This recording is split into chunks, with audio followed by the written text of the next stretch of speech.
and welcome to The Thriller Zone. I'm your host, David Temple, and on today's 154th episode is what I'm calling a bonus or replay episode, where we ordinarily feature newer or even debut authors. That is not the case today. Today, I have two reasons for providing you a bonus or replay episode. First, I wanted to reach back into our archives and visit one of my favorite episodes in the past year or so. The reason I chose today's guest is because, besides being a thoroughly charming and engaging guest, David Ellis is also a remarkable talent with a stack of books to his credit. He also shares a byline with legendary writer James Patterson. David Ellis is our guest today, and I trust you'll enjoy it. The other reason I'm choosing to air a replay is because I recently underwent major surgery, and because of it, my doctor has told me to slow down and take time to repair. Yeah, he doesn't know me that very well, does he? With that said, and with my strength and energy not exactly what it was 2 weeks ago, I'm bringing back some of my favorite moments. Now, how long will this last? I'm not sure. But if you know me, you know I love what I do, so don't expect it to take too very long. Besides, I have some amazing authors planning to visit the show in the coming weeks, many of whom you're well aware, and others who've never appeared on the show before. So without any further delay, kick back and enjoy an author who may not be a household name yet, but I don't think it's going to take very long, as I personally feel he's one of the very best. Please welcome my new friend David Ellis, author of Look Closer to the Thriller Zone. This show isn't about me, David. This is a show about you. Yeah. Bam! And this hellacious page-turning beast called Look Closer. I'm going to be real honest with you. I was going to talk about this later. I'm going to say this up front. I didn't know you. My apologies for not knowing you. Sure, of course. But I saw this book. I'm a big fan of the cover. I look at this. I'm like, okay, cool. Yeah. All right. Well, let's see what he's got going. People know this about me. Sometimes I'll check the back first. And I go, well, James Patterson, he knows what the hell he's talking about. Scott Turow, hello. I started reading him when I was in high school. Yeah, he's great. And Hank Philippi Ryan, beautiful. Then I go into the inside. I'm like, okay, what I like about this is you give us so little. I really like that. You don't tell me the whole story. But David, when I started reading this, all right, I'm going to go ahead and say it. I don't say this often. I do hyperbolize a few things because it's part of showbiz, and I do repeat myself sometimes, but I don't say this phrase very often. Are you ready for it? I'm ready for it. I had the hardest friggin' time putting this book down. Well, good. I mean, I read it in 2 days, which, that's no mean feat for nearly 500 pages. Anyway.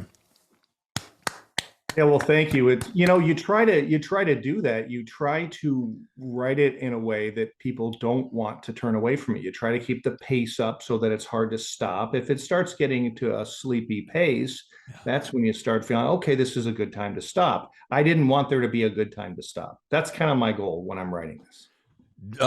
So the sticky note on your computer says, don't allow anybody to stop. All right. I'm going to do this one thing, and then we're going to go talk about you. Then we're going to come back. But I like the fact that each chapter is titled by the name of the character speaking. And at first, I know this isn't a brand new technique, but the way you did it really friggin' got my attention. And you have to do it that way, because if you don't, you get a little confused. Then that was a tough decision to make, and I didn't start with that decision. When I do stuff with Patterson, his basic plan usually, and it was nice because it was also mine, was to have the protagonist be in the first person, and if you need some other points of view, fine, but do relegate them to third person. And I realized very quickly that Vicky was a very strong character who needed her own voice, her own first-person voice. And then I ended up coming to the same conclusion about Christian. And I almost did it for the fourth point of view, which was the police detective. She worked better in the third person for this book, but the others, they became so big to me as I was writing. I said, no, I have to let them talk. And they all sound a little different. Yeah. And because you don't want them sounding all the same, and they shouldn't sound all the same because they're very different people. So yeah, it ended up working out pretty well. I didn't plan it that way to start. All right. Well, we're going to save some of the juice. Meg Gardner, by the way, co-writer of that on the show. Not to name drop, but it's kind of what I do. Meg Gardner is awesome. Don't get me started. She's a hero of mine. All right. Now, I want to back up a little bit because I did say I want to talk about you, and you're so approachable. I love this. I love the fact that I'm talking to a judge who is so approachable, and I'm not in trouble, so that's a bonus. And you're not in trouble. Yeah. Yeah. So just a few years ago, and I'm gonna look like an idiot. I'm just gonna tell you up front, so I'm okay there. You were sworn in as the youngest serving justice of the Illinois Appellate Court for the First District. Now, I'm guessing you're still fighting that fight, right? I still am an appellate judge. Yes, I'm in my 8th year. Okay. I'm still the youngest.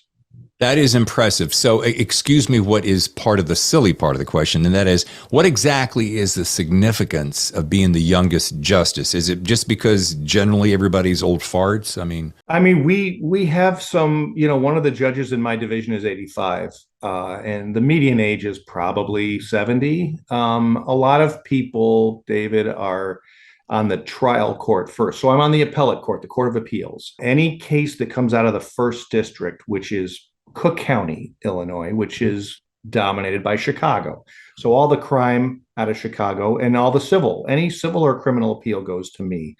A lot of people are in the trial court first, and they spend years doing that. They might spend 20 years as trial court judges, or 15, and then run for the appellate court. I ran straight for the appellate court because I thought that was my skill set. I'm a writer. And it's a written job. It's a writing job. You don't see the parties very often. The lawyers might argue before you for 15 minutes, but the trials, that's all happening in the court below me. So yeah, I suppose I'm younger because I went straight to the appellate court. I ran for that, but I thought it was a good fit, and I felt like I had a lot to say. I still do, which is why I'm still doing it, and it's worked out great. I guess it does beg the question, and we're going to get to this in the next question, but if you're going to be doing as well as an author, how long will you be sitting in the robe on the big bench until you just go, I really just kind of dig the hours and the wardrobe of writing better? Yeah, right. Well, since the pandemic, a lot of the work I do is from home anyways. Everybody on our court has figured out, if they didn't already know, that this job is almost all electronic now. Oh, wow. If we want to, like I said, if the lawyers are going to argue their appeal to us, which not every case gets argued, but if it does, we can do that by Zoom, and we have. Just like you and I would have a background behind me instead of this being my house. You'd see a courtroom, and I'd be wearing a robe and a shirt and tie. Probably shorts and sandals beneath, right? But like everybody else. But otherwise, it's all electronic these days. The record gets sent to us electronically, meaning I can read the record of the trial on my computer at home. But a lot of appellate judges are realizing that they can do stuff from home. In fact, David, a lot of the trial judges right now in Cook County are still doing most of their work from home. In a lot of ways, that's really good, because if what we're doing is trying to make things easier for people who come before us, well, now you can have a lawyer who might have 2 cases in a morning. One is in Cook County, one's in another county. But if they do it by Zoom, they can do both of them. You have litigants who are coming themselves to court, not the lawyers, but the people. And they now don't necessarily have to show up at the Daily Center and go through the metal detectors and wait and wait. They can just be on a Zoom at home, or at their workplace. Well, the reduction of barrier of entry, Yes. removing those problems. Yeah, I can see that, both economically and emotionally, et cetera. All of that. Well, now let's talk about this. By the way, that's all fascinating, and I'm a huge admirer of what you do. So kudos to you. Thank you. Carry on. Let's talk about the fact that you're an Edgar Award-winning author of 10 novels, 6 of which are standalone, and 4 of which are Jason Coleridge series. Now, couple things. That's no easy feat, so I'm very impressed. Slightly jealous. There, I said it. You've had a pretty interesting career yourself, my friend. So. Yeah, I've got to hang out with big dogs like you, which is really very, very, very cool. As a sidetrack, I do want to ask, only because, again, I am admitting my ignorance that I don't know much about you, but I can say that after having read Look Closer, although my TBR stack is about to right here, I do want to investigate more of you because you have such a great style. Well, thank you. That being said, can you tell me, if I were going to read one of the Jason series, Jason Coleridge, Which one would you be? Because I know I can impress you by pulling them all up here if I wanted to. Here we go. So we got The Wrong Man, Breach of Trust, The Hidden Man, and The Last Alibi. Sure. So they can be read in any order, but Okay. the first one is The Hidden Man. That's probably where I would start for a lot of reasons. That was when I discovered Jason, and I realized that for the first time I could write a series because my publisher, I've always had the same publisher of my solo books. It's Penguin Random House. Mm-hmm. They always want you to write a series, right? Because Mm-hmm. that's a brand, and if you like one, you'll go back and read the others, that kind of thing. And I never wanted to because I always would crash and burn my characters by the end of the book. And I thought there's nothing left of them to write a sequel. And that's how I like to do it. But with Jason, he had already crashed and burned. And so he was a really interesting character because he was kind of coming up from tragedy. And so I found that gave him a life that I hadn't expected. And I told my publisher, and they were very happy to hear it. Hey, I'm ready to do a series. I'll write about Jason. The Hidden Man's probably a good place to start anyways. It was nominated for the LA Times Book Prize. So it got a lot of attention, and that was great for the book. The title is funny because it's a great title, but it's a title that I stole from an Italian book of mine. So my first book was called Line of Vision way back in like 99, 2000. And in Italy, they named it L'Uomo Nascosto, which was called The Hidden Man. And I always thought, what a cool title, so I borrowed it many years later. Borrowed it from yourself.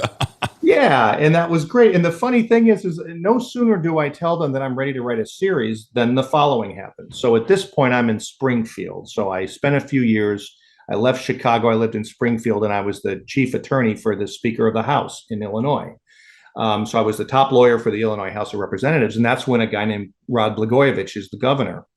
And so, as you know, he was a pretty interesting character, right? So I wrote the Hidden Man, and it was time to write my next book, but I was slowing down because Blagojevich was kind of at war with the legislature, and so I was working 20 hours a day trying to keep up with everything Blagojevich was throwing at us. And my publisher said, why aren't you getting your work done? Where is the book? And I said, well, we've got this crazy governor. His name is Rod Blagojevich. And of course, at that time, nobody knew who he was. It was before he got arrested. And they said, well, do you want to write a book about him? And I said, well, God, I just started this series. And like, well, can you take Jason and somehow insert him into state government and base a book about somebody like this governor? And so I said, okay, fine. I started writing it, David. I was like 3/4 done with a book that was probably kind of a character study of a guy who maybe started with good intentions as governor, and the people around him maybe turned him kind of bad. And it was a slightly different book than I was used to. And then comes December 9th, 2008. And that's the day that we all learned at the same time that the governor of Illinois had been arrested by the FBI. And it was across every news channel. And as soon as that happened, I was sitting at home that morning, and my sister-in-law from Dubuque, Iowa called, and my wife answers and says, she says, Dave, Angela is her name, my sister-in-law. Angela says, turn on the TV. And I said, well, I'm in Springfield, Illinois. She's in Dubuque, Iowa. What channel? And she said, any channel. Oh, boy. So I turned on, I think CNN was on or something. And all of a sudden, the scrollers, governor of Illinois arrested, criminal crime spree, selling the Obama Senate seat. And at that moment, I knew that my book, which was loosely based on Blagojevich, had become not nearly as strange as reality. So reality had easily trumped my fiction. I threw the whole book in the garbage. And I rewrote what became Breach of Trust, the second Jason book, based much more on what was really going on. Not on the nose, but the same idea. Wow. What a fantastic story. Oh, it was unbelievable. And then I did the impeachment. I was the prosecutor in the impeachment trial because I was the lawyer for the House. So those were some strange times. And the book writing took a backseat for a short time there. Well, and that begs this question. How long had you been secretly, I'm going to use air quotes, secretly writing before you went at it full time? You must have been, with this kind of a talent, you must have been, squirreling away some personal shorts or journals or something. Yeah. I was a writer. I always tell people I was a writer before I was a lawyer, but then I stopped writing. I stopped writing in probably middle school, maybe freshman year of high school. In high school, there was no curriculum for creative writing. And before that, I would write plays. I entered some contests in like grade school, and I supposedly won those contests. Although when I look back, I think everyone who entered won. At the time, I thought I was the big winner, but there were a lot of other big winners standing around with me too. So how was that possible? Yeah. It never really occurred to me. But you get older, and I tell people this because if their kids want to write, I say to parents and grandparents, you may have to force them to do it. You may have to nudge them because school may not make them do it anymore. The curriculum is all changed. And so, in high school, I was an athlete. I was trying to get good grades with whatever they were putting in front of me to do, which was not creative writing. And I was chasing girls. And so, those three things were all I cared about. And I get to college, same thing. No one's asking me to write creatively. And then law school. And so then, I'm sitting there as a young attorney, as probably 1995, 94. And I have one of those moments where I'm like, we've all had, you've had these, I'm sure. You've got a cocktail in your hand, you're watching the sunset, your toes are in the sand. It's a vacation. You're thinking about your life. Yeah. And I was like 30 then, not even 30. And I thought, I always wanted to write a book. Why did I stop? Why? I had no good answer for that. I'm like, you want to do this. So I made a decision. I made a deal with myself. Not that I would give it a shot or I'd write a few chapters, but I was going to write a book. I was going to teach myself how to do it. And it might take me years, but I was going to see it all the way through. And it was secret, David. I didn't tell hardly anybody that I was doing this because the chances of failure were so high. But I said, you're not just going to think about it. You're going to do it. You're going to write it all the way, beginning, middle, end, and then you're going to try to get it published. And it took me 3 years to write, and I wasn't very good at first.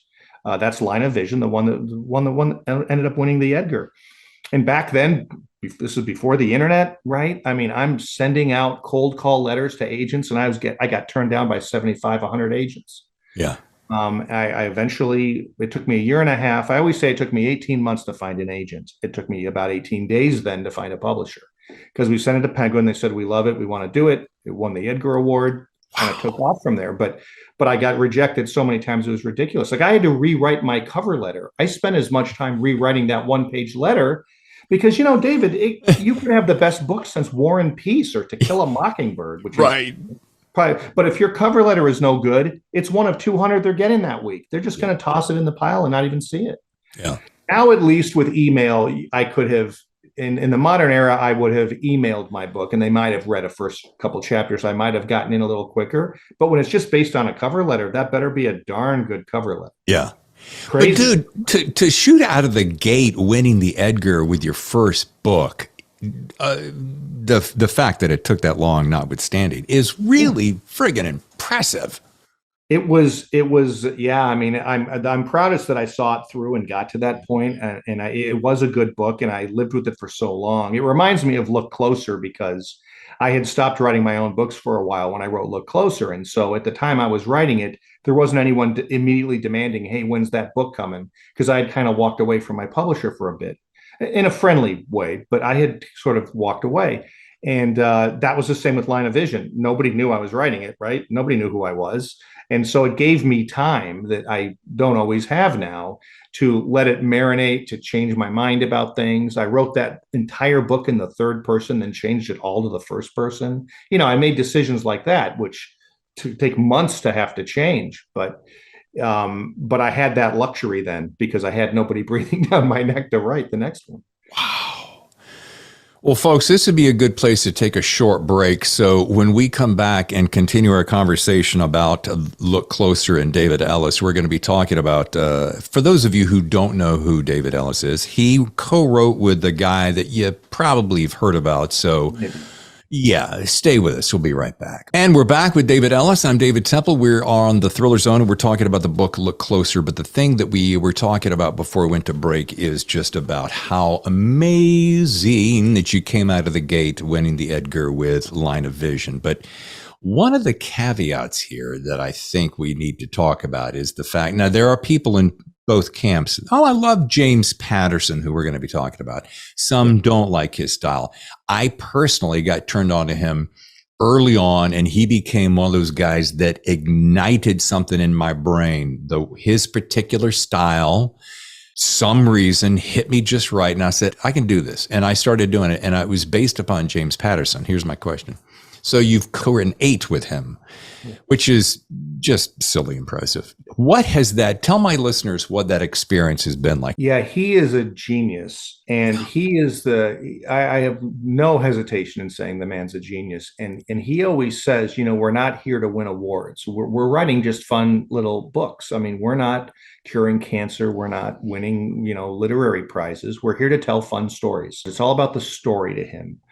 And when he talks about chapters of a book, he talks about them in terms of scenes. That's what he always says. I write scenes. I don't write chapters. I write scenes. Right. And I always think, David, if you think of your favorite movies, and I don't care if they won Academy Awards, I just mean your favorite movies.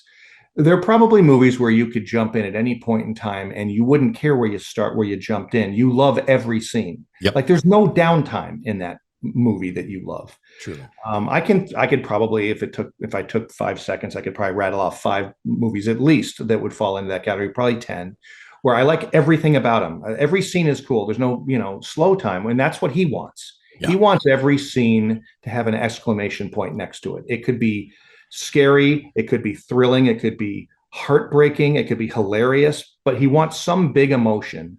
And so, yeah, when people think of his style, the main thing they think of is the short chapters, right? Yeah. 1,200 words or less. And if it's at 1,200, that's long. So you're really shooting for more like 1,000. And, what he's doing there is he's forcing himself or whoever's co-writing with him to condense it. Okay, let's maybe not spend 3 paragraphs talking about the color of the couch. Maybe we can describe the couch in a couple of words and move on and let the reader fill in the rest with their imagination, which is a great tool that you have as a writer, is the reader's imagination. Sure. But let's get to it and let's make it tough or hard and let's do it fast and keep that pace up so you think, oh, what's one more chapter? Okay. And the next thing you know, you're burning through those books. I just read his autobiography, which I highly recommend. And again, it's just a collection of stories of his life, right? He doesn't sit there and say these long-winded things. He's like, these are things that happened in my life that I'm going to, and they tell a complete story of the man, but he does it through stories because that's his thing. He's a storyteller, and they're all short chapters. And I couldn't stop reading. I just kept, okay, one more. Next thing you know, I'm done with the damn book. Yeah. And it was hilarious. And it was hilarious how quickly I did it, but that's his goal. And that's my goal too, is to always have you wanting a little bit more and knowing that the investment is just one more short chapter makes you more likely to take him up on that and to read it fast. It's a kind of genius that people are copying now. And I make no bones about the fact that I'm heavily influenced by that. I wrote, Look Closer is like 460 pages, and people hear that and they say, oh my God, that's going to take forever to read. Well, it actually doesn't, because the chapters are short and tight. And I don't hold myself to the 1,200 words, but I come pretty close to it, I'll tell you. And if I'm at 2,000 or 2,200 words, I'm always thinking, do I need all this? Can I break this into 2 chapters? Because you're always thinking about the reader. Are you keeping the pace up for the reader? Are they thinking, oh, what's going to happen next? Because that's if you're not doing that, you're doing something wrong. I think. I mean, at least for these kinds of books. I mean, there's other kinds of books out there, but Patterson's he's an extraordinarily humble guy, which is crazy, right? I mean, there's no reason for the man to be humble, but he is. And he's very chill. He's extremely laid back. He's not laid back about the quality of the book. No. Like if something isn't working, if I send him some pages and it's not working, he'll tell me. Yeah. I want him to, and he'll tell me why it's not working. And those little nuggets have been very educational. I feel like I'm in class with him, I know he taught one of those master classes like on Facebook or whatever. Like I feel like I take that class every time I talk to the guy. I took his master class, and I bet I learned more in one master class online. I want to jump in here a couple of things. First of all, to praise him, because, I mean, again, it's not literary fiction, but I personally don't read literary fiction. I don't read for those languorous, elongated stories, la, la, la, la. Yeah. I read because between just volume of books to read for the show and etc., I just want to get through it. I want a thrill ride, man. Take me on that ride and get me going. So this is what this book does. Right. Also, I think it's brilliant. I think the fact that he learned that, I'm going to call it methodology, recipe. I think it's brilliant because he was doing this before I mean, he's been at it for so long and he's prolific, but before the real onslaught, the wave of so much competition to where now the competition for our minds and our eyes between streaming television, et cetera, we want more, more, more. So I Yes. applaud him for that. And lastly, that's what I dug about your book. And one thing, you did this really clever thing. You might be having Jane talking, or Jane's third person or whatever. Yeah. And it'll feel like just about the time it feels like it's getting a little long, you'll skip to the next chapter. Still Jane, you just broke the scene. Yeah. And I love that. I'm like, because it does. Oh, well, I can go one more. Yeah, there's no reason you can't do that, and if it makes a difference for the reader's enjoyment, then that's a reason right there to do it. And yes, I'll read other people's stuff sometimes, and they'll have a scene where, and let's just pick something like a stereotype: two people meeting in a dark alley with smoke coming out of the steam, yeah, and I could have that scene begin like it really actually would begin, which is one person walks in and waits, and the other person walks in, and then they talk, and then they both leave. But why do I want to see all that? I don't need to see the entrance. I don't need to see the exit. And sometimes people will write this, and I'll say, look, cut out the first 200 words and the last 300, and we know if they got there, they probably walked there. We know they're meeting. I mean, if there's some reason to have one walk in and not know who the other person's going to be, fine. That's some nice drama. But if it's just two people meeting to talk, we don't need the intro and the exit. Yeah. We don't see that in TV shows, right? They don't show all that in TV shows. Yeah. And so, Mike Myers is good at making fun of that when he does Austin Powers and all these other. Likes to make fun of those techniques, and I think of that with writing too. So I'll tell people I don't need to see them leave. I know they left. I know the next day the sun's come up and it's a new day, and at some point they left that alley. That's fine, And you got to remember those things. Like just hit on the stuff where, okay, this would be the big moment. This is the big thing she's going to reveal. As soon as she reveals that, goodbye. Yeah. Go to the next scene, even if it's in the same room with the same people, because then number one, it keeps the pace up. Number two, it makes you understand this was a big thing you just heard. Yeah. Right? From a plot standpoint. Okay, if you're ending the scene on that must be really important. And that impresses in the reader. Now, I might be misleading you, right? This might be part of my misdirection in my little game, but that's still a reason to do it. If you have a reason to do it, do it. By the way, in case you're wondering about, here's a great example of white space for those looking at home, watching the show, is you might have a couple of pages like that. So when you make the comment about 460 pages, trust me, there's plenty of white space in there. So you're moving along quickly. But your characters were so well developed and so specifically different. And I am not, oh my God. She said, what are you going to say to David? I'm like, well, there's so many things I want to ask, but there's so many questions that point directly at the spoiler. So I'm like, this is one of those cases I have to step back and go, okay, David, do me a favor. Tell me what the book is. I mean, I love this line, which is on your website and it's on the book. The best lies are the ones closest to the truth, which I think is a brilliant axiom of life itself. But give me a thumbnail of the book so that I won't ruin it for the people who are going to pick this up and read it. I know, you know what, David, it is the single hardest thing for me when it comes to this book is describing it to people. And I look at a lot of the reviews on, Goodreads or Amazon, and a lot of them say, just go in blind. I don't want to tell you anything because anything I tell you is going to only be partly true. I mean, it follows the story of two characters named Simon and Vicky who are married. And there are going to be, so Simon is a law professor. Vicky is a domestic abuse shelter counselor. And Vicky's had a very tough life. She grew up as a runaway. And she had to do things that runaways have to do. She sold her body for sex. She was addicted to drugs for a while. Simon is a much more sort of traditional. He's a law professor. He's got a bunch of money he's about to inherit, $10 million. Well, he's actually already inherited it, but there's a proviso in the money in the trust that says his wife can't touch it until he's been married for 10 years. And guess what? As the book opens, we're about to come on the 10th year anniversary of Simon and Vicky. Vicky has her eyes on the money. She has an affair. Simon has an affair. I'd like to call it a love triangle. It's probably more like a love rectangle. The book really works back over There's a murder very early on in the book. It's not a spoiler to say that one of these characters is dead on page one. Yeah. And we then work back and forward at the same time to see what happened. It really revolves around these four people, their motivations, their histories, their backgrounds. Their motivations will change over the book. What you think you understand about these characters and their relationships will constantly change. Yeah. I always say, another thing I saw in the reviews was there were so many holy, you know what, moments in the book. That's what I wanted. I wanted 4 or 5, you got to be kidding me moments. Yeah. Where it just turns everything, 90 degrees, and everything you thought you were seeing now looks a lot different with this new piece of information. So really, it's a psychological thriller.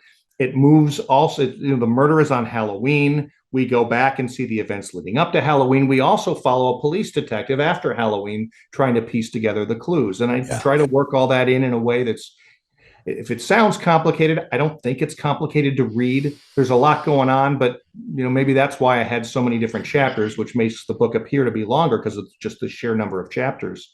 But I try to make it all fit in a way that you are following it the whole time and just saying, what could possibly happen next, and then something else possibly happens next. Well, dude, I don't know how else to say it. I just said, dude, and I'm Your Honor, Your Majesty, Your Holiness. Right, exactly. Give me the ring. I'll kiss the ring. There you go. No, but seriously, I think I'm going to have to add this to my summer's top 10 summer must reads. Well, thank you. That's a nice honor. It's been received well. I just need to get the word out. Folks, it is stunning. But see, David, you're happy, right? That's the bottom line. I'm very happy. I'm very happy with everything that I'm doing right now. It's more I'm writing the books I want to write. This is exactly the kind of book. It also happens to be kind of the hot thing in thriller fiction, but that's not why I did it. This is what I wanted to write. I mean, I walked away for a while, and when I came back, I said, I'm going to write what I want to read, and this is what I would want to read. This is the kind of stuff I love. Yeah. So yeah, I'm kind of walking on air right now, and I'm waiting for the bubble to burst. I hope it doesn't. I'm going to keep doing this as long as I can. Yeah, let's keep that power of intention toward positivity because, again, Your Honor, if this is an example of somebody who knows what they're doing. I don't want to be that guy that just rambles on and on, so I'm going to stop. But it is. Oh, I appreciate it. I'm going to refer to something you just said. You said, hey, books like this are hot right now. Is it because of this line that I'm going to use? I read somewhere part Gone Girl, Gillian Flynn, meets Stranger on a Train, Hitchcock. Is that what you mean by that? What do they call it? A unreliable narrator, that kind of thing? Yeah, I mean, it's funny because I've never been real big on putting myself into a niche. I mean, I used to write what you would probably call legal thrillers, and my early work usually would revolve ultimately around a decisive courtroom scene, like someone's charged with murder and something big will happen at the trial, which I could do, and I like it. I've been getting away from that more in favor of just the psychological suspense. And I appreciate those comparisons. I think they probably are pretty good comparisons. I did not come up with that, but I've heard it many times. In fact, somebody just did a review in Criminal Element, which is an online magazine about this stuff, and they compared it to the Gone Girl, and they said, but it's more life affirming than Gone Girl, which I thought was funny because I'm not sure I've thought of this book as life affirming. But it's interesting that everybody's got their own takes, right? Huh. Yeah, no, the psychological thrillers are really big right now, and the thrillers that don't necessarily involve like a nuclear bomb's going to go off in Manhattan if you don't catch the killer in the next 30 minutes, the ticking bomb sort of thing. Yeah. That's not my style. That's never going to be my style. And those are great books, and I've read many of them. I'm talking about, I think if I were to generically describe this sort of thing that seems like it's hot, it's probably stuff that has less violence in it. It's more just about the relationships and the psychology and, what's going to happen next. And there's a little bit of gore and there's certainly crime, but it's not exploding helicopters. It's not even a lot of blood. This book doesn't have very much blood at all. No. But if I did it right, it's chilling, it's eerie, it's weird and creepy at times. I mean, that's the kind of stuff. That's what Gone Girl was to me. Gone Girl was surprising and creepy. Yeah. And really kind of ripped at like the inside emotions that people feel and don't, she kind of said the quiet parts out loud in that book, I thought. Yeah. And I want to do that too. Yeah, that's a very well put, and I love the fact because of the success of that book and the fact that it was so engaging, it did perpetuate more of that unreliable narrator, but it works. All right, and again, back to that line: the best lies are the ones closest to the truth, which is such a great reflection, not only of the collective conscious, but then I thought about you as a judge, and I thought you're living alongside that line every single day, aren't you? Every single day, in every way. I mean, when lawyers try to present information to me on appeal, they are not hopefully lying because they're not supposed to lie, but they're definitely spinning, and they can leave things out and they can put a gloss on things, which is in some sense of the word deceptive.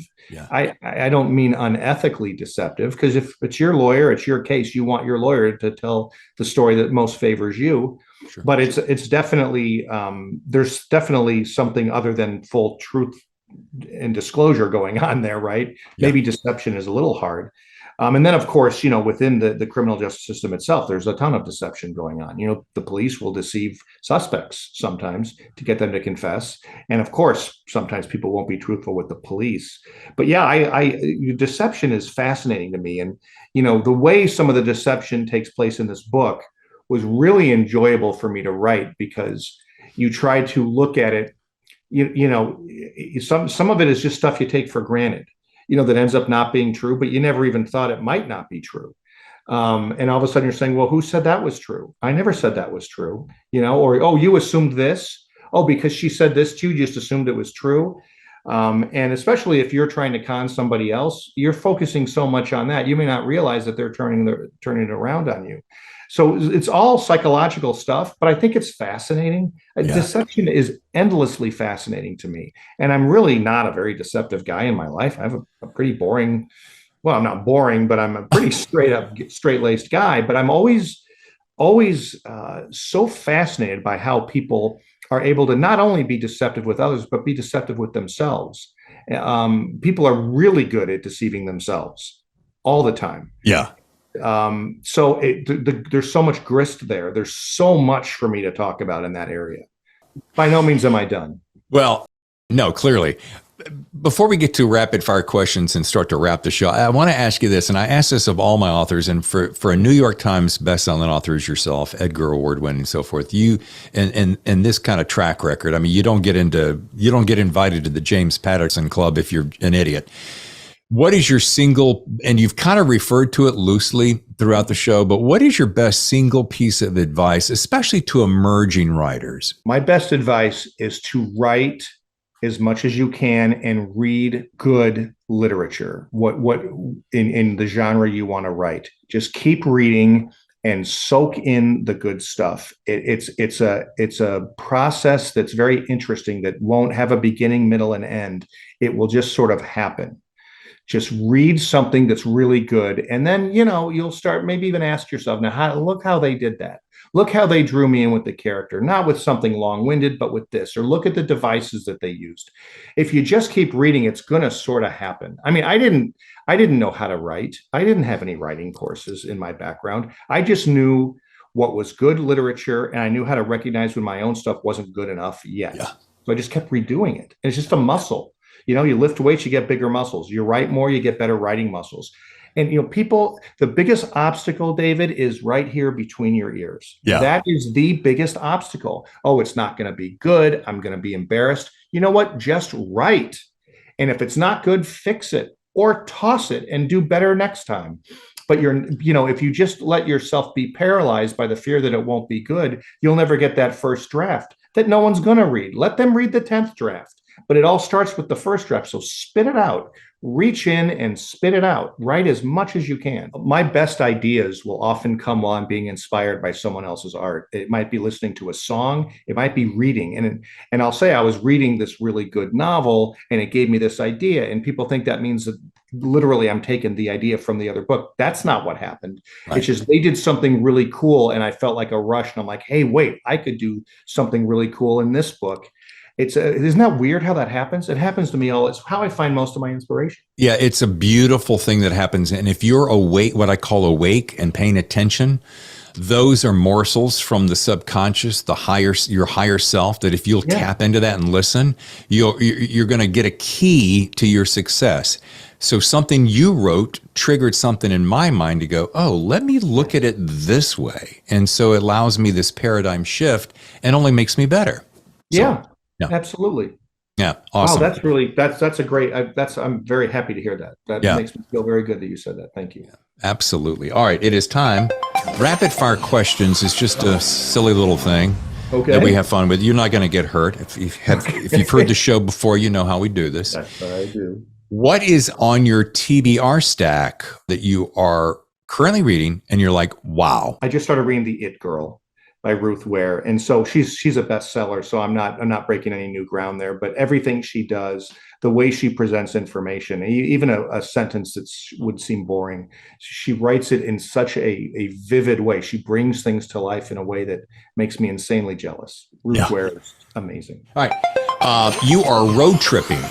All right, so when you're road tripping or riding, what artist or genre of music do you like to listen to? Usually rap, which surprises people. I like Eminem. I like Rage Against the Machine. I like A Tribe Called Quest. When I'm all by myself, I'll usually something thrashy with some thrash guitar maybe thrown in there too. Some Foo Fighters. I don't know why you thought it was Yo-Yo Ma or something.